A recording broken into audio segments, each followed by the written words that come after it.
미래를 주도할 시니어 비즈니스 트렌드. 최상태 한주영 선생님이 쓰신 시니어 시프트 중에서 매력 10가지 영역 그리고 그 중에서 10가지 사업 아이템을 제가 엄선해서 골라봤습니다. 안녕하세요. 저는 시니어 라이프 비즈니스를 연구하는 최학입니다. 10가지 분야로는 건강 그리고 웰다잉, 또 주거에 대한 것, 요양 서비스, 일자리, 식생활, 여행, 패션, 금융 이렇게 꼽았는데요. 하나하나씩 책 중에서 의미 있는 것들을 살펴보겠습니다. 먼저 책에서는 일본 고령자의 생활기능 분포를 요양이 필요한 사람이 한 5%, 또 부분적 지원이 필요한 허약한 사람을 15%, 자립할 수 있는 사람을 80% 이렇게 구분하고 있습니다. 그리고 재무적으로는 자산 분포로는 부유한 시니어가 한 10%, 또 다른 사람의 지원이 필요한 가난한 시니어가 10%, 보통 시니어가 80% 이렇게 돼 있는데요. 우리나라는 이것과 좀 많이 다르죠. 노후 빈곤이라는 말에서 알다시피 가난한 시니어들 비중 그리고 보통 시니어들이 좀 촘촘하고요. 실제로 부유한 시니어들은 10%에서 뭐 5에서 한 20% 이렇게 구성되는 것 같습니다. 10가지 아이템을 책 속에서 제가 뽑아봤는데요. 첫 번째는 간병로로 뽑습니다. 왜 그러냐면 돌봐줄 노인이 늘어나면서 요양 인력이 부족합니다. 우리나라의 경우에도 외국에서 오신 선생님들을 활용하는 경우가 많고요. 또 일본의 경우에는 젊은 대학생들도 있지만 중요한 것은 이 요양 돌봄을 하시는 분들이 어르신들을 부축하면서 여러 가지 그 문제가 생기는데요. 이런 것들을 지원하기 위해서 간병 로봇이 일찍이부터 개발되어서 현장에서 활용되고 있습니다.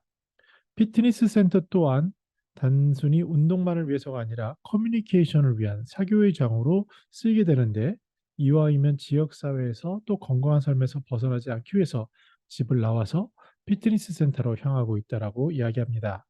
이곳에서는 치매 예방 프로그램이 각광을 받고 있는데 우리나라는 노인복지관에서도 잘 돼 있죠. 거기서 중요한 것은 건강 프로그램이라는 범위인데요. 두뇌 훈련 운동, 그리고 밸런스 운동, 근력 향상 이렇게 하면서 두뇌 훈련이 중심에 있습니다. 이 두뇌 훈련 운동은 반응력, 반응 속도, 그리고 뇌혈관 흐름을 활발하게 하는 훈련이 치매 예방 이렇게 초점을 맞추고 있습니다. 생전 장례식이라고요. 2017년에 그 안자키 사토루 씨가 80세 나이로 생전 장례식을 치르겠다 신문에 광고를 하면서 화제가 되었는데요. 연명치료를 위한 항암 치료를 거부하면서 하루라도 건강할 때 주변 사람들에게 감사 인사를 전하겠다라고 합니다. 웰다잉 문화운동에서도 굉장히 강조하는 생전 장례식이고요. 또 그곳에서 생전 장례식에 사회를 받겠다라고 말씀하시는 것도 기억이 납니다.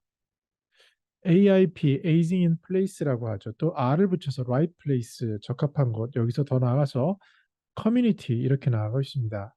이전에는 관리하는 것에서 중요한 것은 집이라는 것, 생활하는 것, 여기에 더 관점을 둔 거고요. 연령, 소득, 능력 수준에 관계없이 자신이 살던 집, 또 공동체에서 안전하고 자립적으로 살 수 있는 것은 인간의 삶의 질의 중요한 복지의 핵심이라고 말합니다. 최근에는 에이징 커뮤니티라고 커뮤니티에서 늙어가기로 개념이 재정립되고 있다고 합니다. 그럼 구체적으로 AIP 서비스에 들어갈 것은 개인 돌봄, 교통수단, 의료 서비스, 적합한 주거 환경, 안전, 집수리 및 유지입니다. 우리나라도 커뮤니티 케어로 여러 가지를 시도하고 있는데요. 여기서 알다시피 꼭 필요한 것은 돌봄이라든지 그리고 교통수단, 자신의 이동권을 확보할 수 있는 도움을 받는 이런 것들이 있고요. 또 매일같이 만성질환도 많으시니까 의료 서비스를 어떻게 받을 수 있을까?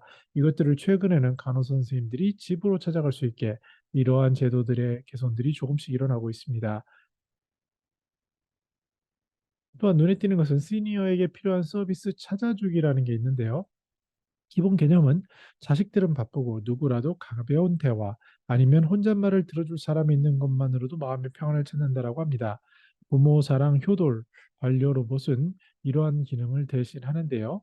여기에 더 나가서 조금 더 나가면 나는 돈도 있고 모든 게 다 있는데 그럼에도 외롭게 혼자서 가벼운 대화, 혼잣말을 들어줄 사람도 없는 경우에 시니어들이 늘어나고 있습니다. 특히 1인 가구가 증가하면서 더 그런데요. 이럴 때 이분들에게 이런 말을 들어주는, 더 나아가서 재무라든지 비재무적인 것까지 컨시어지를 할 수 있는 그런 모델이 있다면 여기에 대한 수요는 굉장히 늘어날 것으로 보여지고요. 저 같은 경우도 24가지 품격 있게 나이 들기 위한 체크리스트라는 책이 곧 나오게 되는데 이 모델을 통해서 재무, 비재무에 대한 시니어 컨시어지의 가능성을 탐색해 보고 있습니다. 아마 코하우징이라는 말을 많이 들어보셨을 겁니다.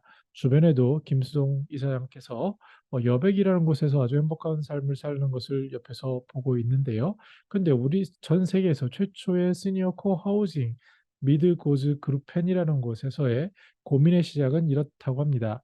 어떻게 하면 훗날 노인이 되었을 때 느끼게 되는 고립감, 외로움을 피하면서 스스로 품위와 존엄성을 유지하면서 살 수 있을까?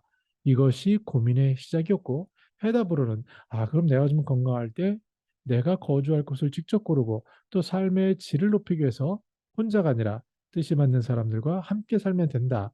이러한 답을 찾았던 것이 시니어 코하우징의 출발점이라고 합니다.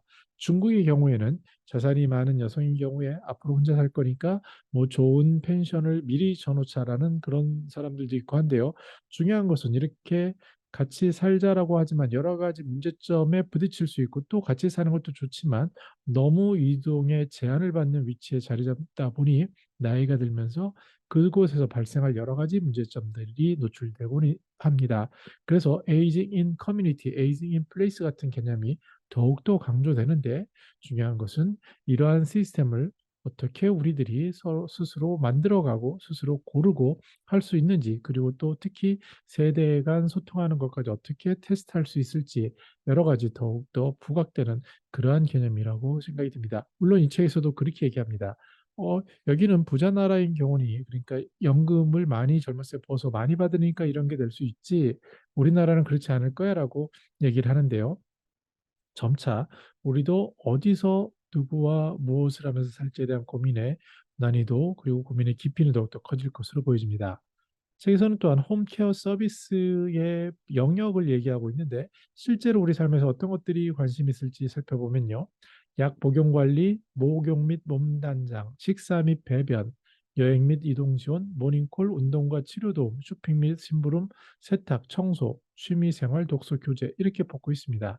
실제로 미국은 비급여 서비스에서 이러한 요양 서비스를 제공하고 있는데 우리나라는 대부분 그 급여 서비스에 들어가기 때문에 약간 차이는 있습니다.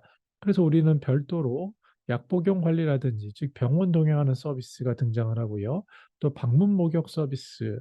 근데 이제 배변 문제에 있어서는 어떻게 로봇으로 하여금 편리하게 할 수 있고 알람을 할 수 있게 할 것인지 등등에 대한 고민이 있습니다. 여기서 알 수 있는 것은 하루의 삶을 살아가는 기본적인 먹고 자고 이렇게 배변을 하고 이런 것들을 어떻게 해결할 수 있을지 그리고 나의 범위가 집이라는 곳에 막힌 것이 아니라 이 범위를 심지어 TV에서는 1미터 안에 모든 것을 손에 닿고 사시는 어르신이 계신데요. 그런 것을 넘어서 이전처럼 내 범위가 전 세계가 넓혀질 수 있게 어떻게 하면 모빌리티를 도와줄 수 있을지 이러한 것들까지 다 포함한 개념이라고 할 수 있겠습니다. 가사대행 서비스의 실제로 뚜껑을 열어보니까 청소가 50%였고 요리가 36%, 설거지가 34%, 빨래가 32%입니다. 젊었을 때는 모두 간단해 보이는 것들이죠. 그런데 나이가 들면서 아마 가장 큰 것은 요리, 식사에 대한 것들일 거고요. 그리고 어떻게 이제 조금씩 몸이 불편해지면서 여러 가지 대행에 대한 필요를 느끼게 될 것으로 보여집니다. 근데 요즘에는 잔존 능력이라고 해서 스스로의 능력을 강화하면서 그것을 유지할 수 있는 것까지 끌어올리는데요. 워낙에 오래 사시는 분들이 계시다 보니 그런 경우에는 도움을 받게 되고 이러한 경우에 일본의 가사대행 서비스처럼 이러한 영역들이 확대될 것으로 보여집니다. 근데 이것을 왜 하느냐에 대해서는 가사에 대한 스트레스 이것이 굉장히 높았고 가족의 일시적인 부재 이런 것들이 그 다음 순위였던 것을 우리는 생각해 볼 필요가 있습니다. 시니어 맞춤형 부동산이라고 하는데요. 이왕 부동산 요새 굉장히 그 업체들 어렵죠. 그런데 내가 만약에 그런 부동산 중개업을 한다면 나는 시니어를 대상으로 하겠다라고 맞춰서 할 수 있는 것도 가능할 것 같습니다. 실제로 R65라는 회사는 80대 건강한 시니어가 5번이나 입주를 거절당하는 것을 보고 창업을 결심했는데요. 역지사지로 만약에 일본에서는 시니어들이 이렇게 사는 것을 싫어하는 그러니까 임차인의 고독사 문제, 뭐 임차료의 연체, 화재 이런 걱정들이 있죠. 여기에 대해서 역발상으로 또 이것을 해지할 수 있는 보험들도 등장하고 있고요. 그러면서 또 역발상으로 시니어들 입장에서 중요한 대중교통, 병원이 가깝고 근데 임대료는 좀 저렴하고 또 젊은 사람은 별로 선호하지 않는 일정도 적극 소개할 수 있는 이러한 방식으로 타겟을 명확히 한다면 그것도 비즈니스가 가능해 보입니다. 나이 드신 분이 얼마나 이동하겠어? 라고 얘기를 할 수도 있지만 역으로 그 지역에 나이 드신 분들만 있을 수도 있고요. 또 어차피 비즈니스가 잘 안 될 때라면 이런 경우에는 오히려 초기에 나는 시니어 전문 부동산 회사라고 포지션을 하는 것이 초기 선도자로서 시장을 장악할 수 있는 방법이지 않나 생각해 보았습니다. 70세부터 떠나는 여행. 이것도 굉장히 매력적인 겁니다. 70세부터 떠난다.